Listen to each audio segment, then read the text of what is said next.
So today I'm going to tell you the true and ongoing story of how the retirement fund for over 200,000 Canadian teachers just lost up to $500 million in the latest crypto collapse. And we'll also get into how you can make sure you don't lose your own money if you're someone that's interested in crypto or someone you know is interested in crypto.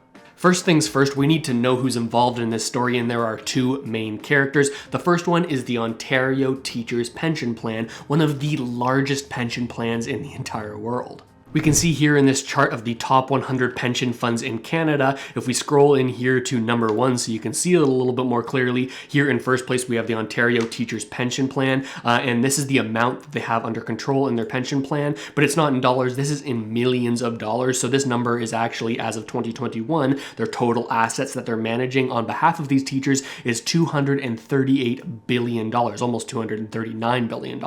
And you might be wondering, how does a teacher's pension plan get access to that much money? I mean, this is over $250 billion, right? Well, each year, every single teacher pays a minimum of 10.4% of their annual salary into this fund for them to manage and invest in things to hopefully give it back when they retire. For example, if you're a teacher earning $78,000, you're required to put in $8,321.60 this year. Now, the interesting thing here is that it's not just that $8,000, is that it's also a matching by the Ontario government. So for every dollar put in, every $8,000 in this example, well, the Ontario government matches that dollar for dollar with an additional $8,000. So for every single Ontario worker, you're having around $16,000 added each year to this fund, so obviously it's ballooned.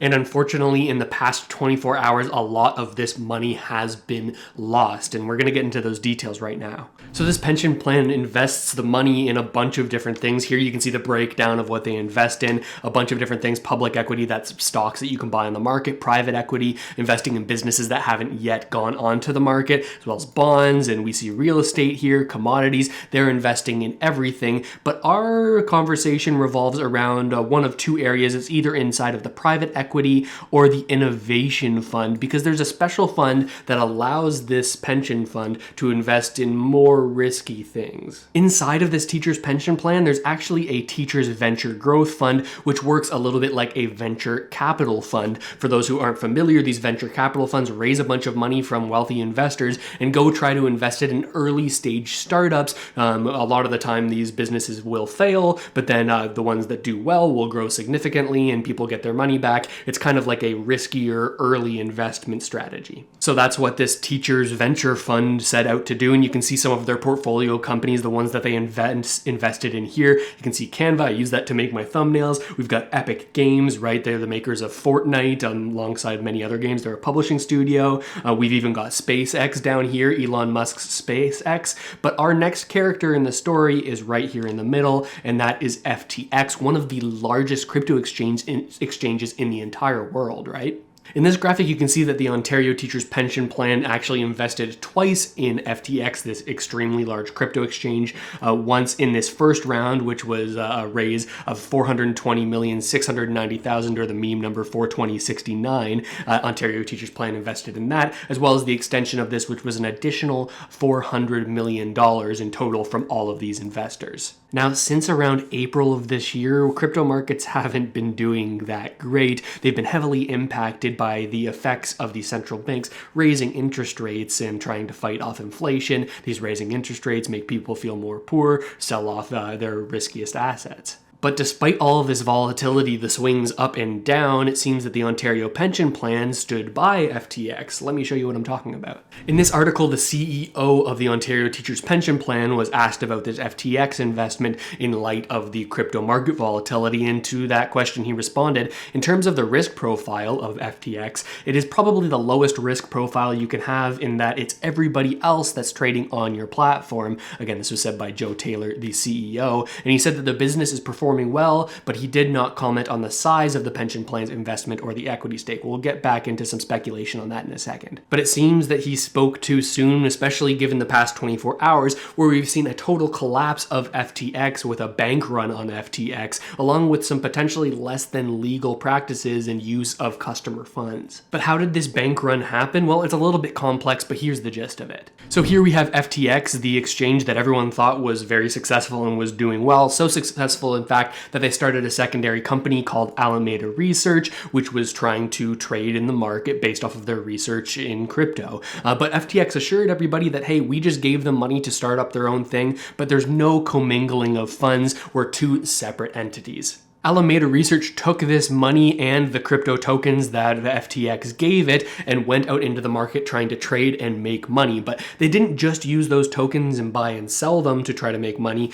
No, they used some of those tokens as collateral to take out a loan, just like you'd use your home to get collateral to take out money with something like a home equity line of credit. Alameda used tokens that FTX gave it to take out more money to go buy and trade more things. This is very risky because those FTX tokens that Alameda was using as collateral for the loan, if the collateral goes down in value, these FTX tokens, and now your collateral is worth less than a loan you took out that collateral was securing, well, then you get margin called, which means you have to pay all that money back because the things that you're using to secure this loan, well, they're worth less than the loan we gave you, so we want our money back. That's what happened to Alameda, and that's where things started to unravel.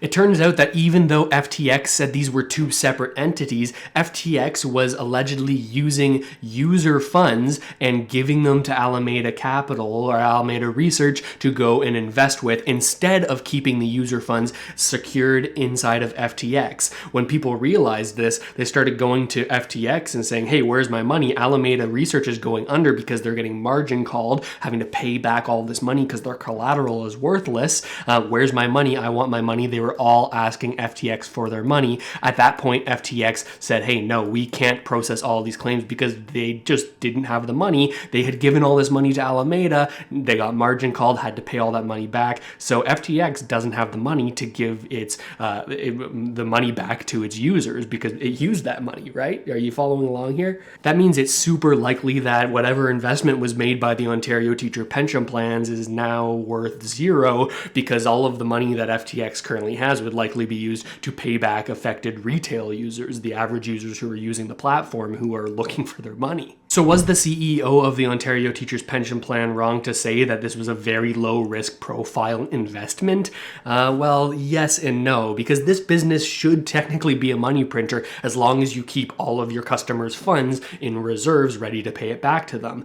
Because you've got people putting money into your exchange and trading against each other on the price of these tokens, and every single time you're taking a fee when they trade, that's a money printer, right? As long as you have the funds secured and don't do something stupid like use user funds to go and invest in other projects and try to trade the market. So in that sense, it doesn't fall on the shoulders of Joe Taylor, this CEO of the Ontario Teachers Pension Plan. But in another sense, it kind of does, because when they made these large investments, and we'll get to just how large they could have been here in just a moment, well, when they made those investments, it seems that they didn't take a close enough look at FTX's financials to prove that there actually were reserves there, customer reserves, so that people could be paid out, and they didn't have the ability to sort of sniff out this funny business with FTX giving user funds to Alameda Research.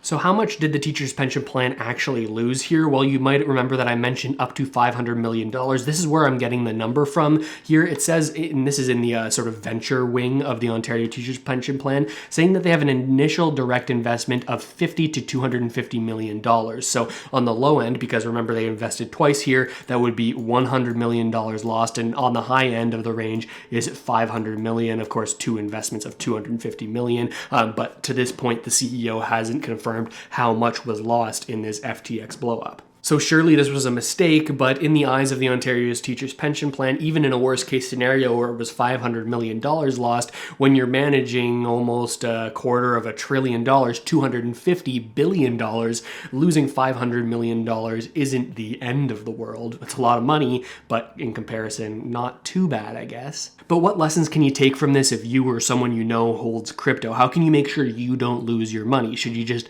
avoid crypto altogether? Is it just a big scam? Well, first, in such a relatively new industry, you really have to be careful with the amount that you invest. Only invest an amount that you can afford to lose, that you could still continue your quality of life if you were to lose that money. Crypto swings up and down rapidly, so if you have a longer time horizon, that's better, but if you need that money in the short term, 5-year time horizon, maybe crypto isn't the right spot for those funds. But there is one thing that you can do to prevent yourself from losing money or a crypto due to the irresponsible actions of these centralized exchanges, and that is to not use centralized exchanges to hold your crypto for the long term. Instead, take custody of your assets, hold this in your own digital wallet, and use something like this that I have sitting here, my Ledger, a hardware wallet for crypto that makes it so that hackers can't get access to your private keys, and as a result, your crypto funds. The main problem here is that these bank-like crypto exchanges that are very opaque, you can't see into them, you can't get any idea of what their reserves are if they're holding your money. It's hard to get a clear picture of that. All of that, it disappears when you take custody of your own assets and use things like DeFi to hold your assets and potentially earn a little bit of interest on it. Now, if you don't have a Ledger, you can check out the link in the description. I also have a video talking all about how you can check this out and see if it's right for you. But that one was a doozy. Who would have thought that the Ontario Teachers Plan would lose up to $500 million in a crypto collapse? I sure didn't see that one coming, but let me know what you think of it down in the comments. I read every single one, and subscribe to the channel if you haven't already done so. Almost half of the people who watch these videos aren't actually subscribed, so I would appreciate that support. It's free for you, and it helps out the channel dramatically. But with all of that said, thanks so much for watching, everybody. I really hope this video has helped you out at least a little bit, and I'll see you next time.